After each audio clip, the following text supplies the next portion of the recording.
Noon, pag may nagkasakit sa pamilya, agad may pangamba. Hindi lang dahil sa sakit, kung hindi dahil sa takot kung saan kukuha ng pampagamot. Mahal ang gamot. Nakita at naramdaman ito ni Pangulong Ferdinand Marcos Jr. Kaya iniutos niyang ilapit pa ang tulong pangkalusugan sa bawat Pilipino. Sa PhilHealth, ipinagkatiwala ang pagtutok para maging tunay na serbisyo ang kautusang ito.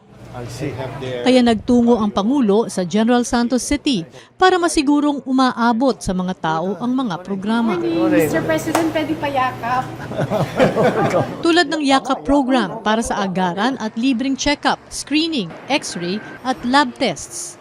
Mayroon ding programang gamot na nagbibigay ng hanggang 20,000 pesos na libreng maintenance medicines. Ang yakap, by the mere word, yakapin para mailayo sa sakit. Kinabit na rin namin yung availability ng gamot at saka ng basic lab. We're hoping bumaba rin yung ating kailangan ma-hospital. Ginagawa natin mga paraan, maagang nagpapatingin para hindi na uabot sa malubhang sakit.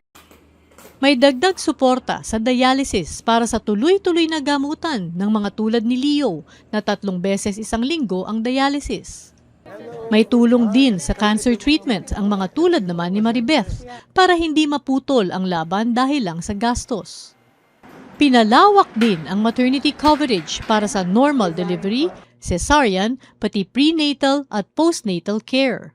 Ikalat natin yung balita para alam ng tao kapag may karamdaman sila, meron silang gustong patignan, yung anak nila, whatever, meron silang pupuntahan.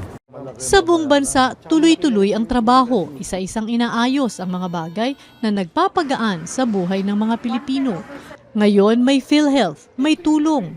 Hindi lang ito benepisyo, kung hindi ka panatagan para sa bawat pamilyang Pilipino.